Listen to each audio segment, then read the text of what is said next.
poppin'? It's the one and only, your friend, your homie, Chimps! We back at it. If you're new to the channel, welcome. It's not your first time. Welcome back. Casual Geographic. And today, we're getting into the terrifying truth about chimps. Let's see what he about to present to us. Like, comment, and subscribe. All that good stuff. Roll to 1,000. Yeah, had to turn up on y'all real quick. Roll to 1,000. I love y'all, man. All right, let's get to the video. One of the world's scariest animals just got a whole lot scarier. And Planet of the Apes is slowly becoming non-fiction. Because apparently chimpanzees are out here murking gorillas. Scientists in 2021 witnessed a troop of chimpanzees basically jumping a family of gorillas. And when I say gang, we're talking about almost 30 chimps pressing a family of 5. Keep in mind, a silverback can weigh up to 400 pounds, could probably bench press your car. And according to witnesses, the silverback was eating chimps left and right like they were paper mache. But eventually the chimps overwhelmed the bigger silverback and even kidnapped a baby gorilla. I'm not going to tell you exactly what they did, but that family of 5 became a party of 4. And it wasn't even the last time. Because later that year, scientists watched the same group of chimpanzees do the same exact thing. Square up with a family of gorillas, kidnap the baby, and erase its name from the gorilla census. And it's not like we didn't know chimps were about that. They often hunt bush babies and vervet monkeys, and we've even seen them use weapons like spears to do it. But it's one thing to hunt something that weighs like 5 Skittles. Going gorillas is another tier of... That's crazy. Which is why I'd rather be locked in a room with a jaguar than a chimp. Because at least a jaguar gonna make it quick. That's exactly right. Chimpanzees have been known to hunt using spears, and the way they do it is not pretty. So what you gotta remember is these sociopaths share about 98% of their DNA with us, and they have more in common with humans than just thumbs. They're part of the special class of animals that can create and use tools, and chimps are probably the best at it. They'll take twigs, stick them in mounds, and literally go fishing for termites. I did not know that. Stones as hammers to crack open nuts, and it's actually a lot harder than it looks. They'll use leaves as sponges to drink water, sticks to steal honey from bees. Some have even been seen making and using stone flakes, which are really close to what early humans used to make back in the day. But yeah, chimps also use spears by breaking off a stick, sharpening one end with their teeth, and then shoving it into the hollow part of a tree trunk. Because they know that's where bush babies sleep. Scientists watched them stab bush babies and force them out of their hiding spot in trees, where they proceeded to tear them apart and eat them alive. So they don't actually eat the spear the way a lot of people probably thought, but they're definitely too smart for everyone else's good. Also, fun fact, out of all the animals I've talked about, a chimp was probably the closest to ending my entire way of life. That's a story for another video. Alright, so here's a story of how a chimpanzee nearly ended my entire way of life. Appreciate that, because I show you can't leave all with that. Country right there. I was visiting for a couple months. Me and some family decided to go to a zoo that, looking back, was way too run down to be called an actual zoo. The only thing separating the chimps from the general public were prison bars that were wide enough to stick your hand through. Oh, bro. No, I did not stick my hand into the chimp cage. I was 7, but I wasn't stupid. Now, if you wanted to see stupid, you'd have to look at the people around us. Some of them thought it'd be funny to throw things inside the chimp enclosure. Not to like hurt it, but I guess to scare it. Either way, nobody in that zoo was winning in a war. Especially when someone started tossing rocks in there. Yeah, let the stupidity marinate. I just remember watching the chimpanzee just sit there and take it. Until the people ran out of rocks. It wasn't until the chimpanzee started picking the rocks up that the people realized just what they did. They just gave an animal with thumbs and no regard for anything.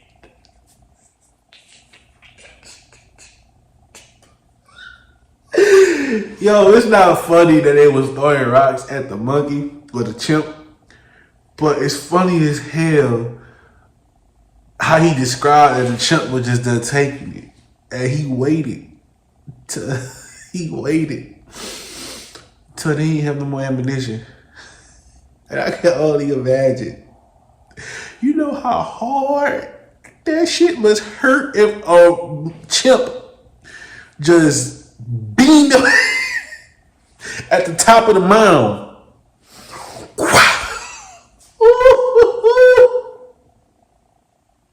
Oh, it's a wrap. Oh, it's a wrap. That's funny. That's funny. You in heaven. How did you die? I took a headshot from a chimpanzee. Like, that's a way to go. Let's get back to it. Human ammo. So yeah, as you'd expect, the chimp started fastballing with stones back at the crowd, and all we could do was run and take cover. And I vividly remember crouching. Attack on Titan. A rock flew past not more than 4 inches past my right eye. Ooh. I was really just bad luck away from either doing this video with a glass eye or not doing this video at all. Ooh. Look, you can say size matters all you want, but 4 inches made a difference that day. This picture might look cute, but it's actually one of the most disturbing things you'll ever see. I'm about to tell you one of the most messed up stories you've never heard of. So this guy, Dr. Kellogg, had the question I'm sure all of us have had at least once. Kellogg? What would happen if you raised a human without teaching it a language or having it around any other humans? Like a nature versus nurture kind of thing. It's one thing to think it. It's Where's the mother? Yes, watch list.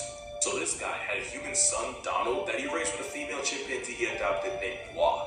So he treated 10-month-old Donald and 7-month-old Gua the same in ways that would have had CPS, PETA, and the Geneva Convention pulling up. The experiment was weird. He would tap on both of their heads with a spoon just to hear the differences in the sound of their skulls. He would purposely make loud noises and provoke them just to see who would react first. At one point, he even spun Donald around on a high chair until he started crying. It got really dark really fast. I feel sorry for that kid. Donald started acting like his surrogate chimp sister, walking on all fours, being overly aggressive, and even biting people. It's a shame the Pikachu meme didn't exist back then. Donald would bark like Walt when he wanted food and refused to walk on 2 feet even though he could. Eventually, the man who somehow graduated with a doctorate in psychology from Columbia realized that he was ruining his son. So he called the experiment off. The chimpanzee that his son was part of their family. Yeah, they packed her up and sent her away to be part of another experiment. But she was unalived by pneumonia a few months later. As for Donald, he grew to be an adult and eventually became a doctor, until he deleted himself at the age of 42. And to add insult to whatever season hell this was supposed to be, if you go over to Dr. Kellogg's Wikipedia, he was described as a guy who had no tolerance for those who were unethical. Moral of this video, Thanos should start a GoFundMe. I'm starting to think he was onto something. Some stories just make you want to go off the grid and avoid. Bro, that hurt my heart. And while that may not be an option for that hurt my heart. NordVPN, your internet can. Yeah, not my best transition. I'll be better. NordVPN creates encrypted tunnels for your data and protects your identity by hiding your IP. I'll talk over this. That shit really hurt my heart for real. I wasn't expecting to get dragged down to the pits of hell. Sheesh.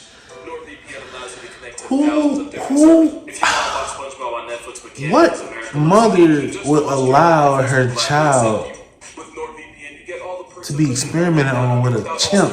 I feel sorry for the chimp too. And without having to check your snakes for toilets. You have any idea how dangerous toilets are? And you never have to feel like you're giving them speed. Damn, man. Let me know how y'all feel about that in the comments below. Cause that really just messed up my whole mood right now. Ads, trackers, or malware. So to protect your data and get the most out of your streaming service, make sure you go to NordVPN.com. Experimenting on a baby, bro. That's sick. That's sick. You want to know what's not risk-free? Having a chimpanzee as a pet. Oh, trust me, this is going somewhere. After this ad, though, here's why you should never give a chimpanzee Xanax. Sounds like what? It's not that common. Travis was a 13-year-old, 200-pound walking life lesson at in Stanford, Connecticut. He spent his entire life around people and was basically treated as one of them. They're cute when they small. Family computer, watch baseball on TV. He knew how to open doors with keys, and sometimes he'd drink wine out of a glass after a long day. Everyone knew him, and he would even greet police officers whenever he would see them around. They can drink wine? I want you to remember that for later. Travis even drove a car, and he did it more than once. It's like if this dude was an actual member of society. Now, what would happen in 2009 wasn't out of nowhere. The red flags were there. He drove a once car? climbed out of his owner's car and held up traffic for hours looking for a man that threw an empty bottle at the car. And there was one incident where Travis bit a woman's hand and tried to drag her into a car. But none of that was as bad as 09. I'm not going to make any jokes because this was honestly one of the most traumatizing things I've ever seen. Because one day in 2009, Travis left the house with his owner's keys, and the owner and her friend Charlotte Nash tried to get it back. The only problem was Nash used his Tickle Me Elmo to try to bribe him back into the house. And seeing someone else hold his Elmo pissed Travis all the way off. Travis brutally mauled Nash, tearing out her face and limbs, and not even stopping when his owner hit him over the head with a shovel. And as the attack got worse, his owner had no choice but to literally stab him in the back. And a literal butcher knife to the back only made Travis angrier. Damn. The police were called. Yeah, the same police from earlier. It took multiple bullets just to get Travis to stand down. Travis limped back to the house, went to his cage, and passed away. The victim survived the attack, but Travis had ripped over 90% of her face off, like lips, eyes, nose, they were all gone. Wow. I am telling you right now, do not Google that if you have a weak stomach. Those pictures personally f***ed me up for days when I first saw it. At the time, we didn't really know what Travis saw. Don't do it. Some sources said it was because Charlotte Nash was holding his Elmo. Others say it was because Nash had a different hairstyle that day, and that freaked him out. But a toxicology report confirmed that Travis the chimpanzee had Xanax-laced tea the day of the attack. Travis's owner obviously got sued, but then she died of an aneurysm just a year later. It was just bad for everyone involved. But at the end of the day, the lesson here is the chimpanzee never went crazy. The chimp just went chimp. This man was attacked by an animal with a name that might just get me canceled. This is the work of Trompiculidae, but they're also known as, God knows you better not homie, chiggers. A word that sounds like it has the potential to offend multiple ethnicities. Not to be confused with a species of parasitic. That's a real thing? And honestly, I don't know what Chiggers? sounds worse. Chiggers, or chiggas, which is apparently less offensive, is a type of mite found all throughout the world, but the most infamous ones are found in the southeastern U.S., Midwest, and Mexico. Low-key forgot the warning, so if you don't like bugs, this might not be the video for you. Because chiggas don't really bite. They'll actually just burrow themselves into your skin, make a little hole, and then spit out enzymes that break down skin cells. Ooh. Which is exactly where the swelling and irritation comes from. Ooh. The worst part is you usually don't start itching until after the larvae falls off you. It's like you're not allowed to suffer until they're done with you. And once they are, they fall to the ground where they end up becoming their harmless adult forms. And normally the bumps they leave heal on their own. So they're dangerous when they're babies. They don't carry disease, they're just really annoying to be around.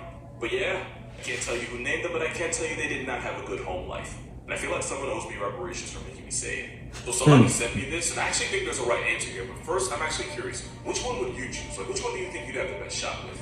Off it, we can go ahead and eliminate the rhino. For a couple of reasons. Rhinos have really bad eyesight, and even worse, I'm gonna say gorilla. because they have to share a zip code with animals that would literally eat them balls first. Life is multiple choice, and rhinos consistently choose bad. Because I think gorillas eat leaves and shit. Omnivores, I think. No, herbivores or omnivores. Omnivores eat both, I think, right? And then carnivores. So yeah, I think they're omnivores. So I might be straight. Hell, he might think I'm a part of the family.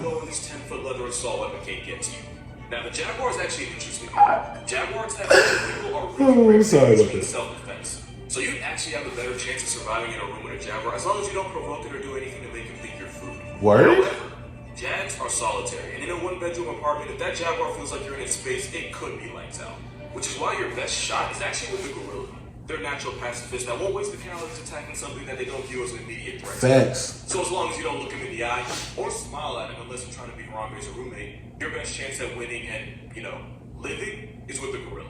Thought so. I want to show y'all something. So I made a video on this, and a lot of people are commenting how they choose the Komodo since all they have to do is climb a counter and just wait there for 37 minutes. Some even said they can manhandle the Komodos can climb though. I'm not going to talk about how Komodos can be nearly 10 feet long. I'm not going to mention the fact that young Komodos can climb trees. Exactly. I'm certainly not going to acknowledge the fact that out of all the animals here, Komodos are the only ones that will actively eat humans. Ooh. Nah, I'm not going to talk about any of that. Instead, I'm going to show you this. Bruh. That is Pokemon. No further comment. That's how it goes off. Hey, facts though. That's how you end that argument. I would never, ever, It's ever been a challenge getting to know our neighbors. dare to fight a Komodo dragon or a jaguar. It's GG's for me. Hey, you got it. It wasn't meant for me to live to see the next day. Take me, sprinkle some salt on me. You want some Old Bay? It's a wrap, bro. It's a wrap. If I don't got no weapon and I can't get away, GG's. It's over with. Juice Wayne out. It's over with. Let me know let me know which animal you think you may have a chance with. Let me know if you enjoyed the video. If you made it this far, stay blessed. Never stress. I rocks with you. I love you. We out.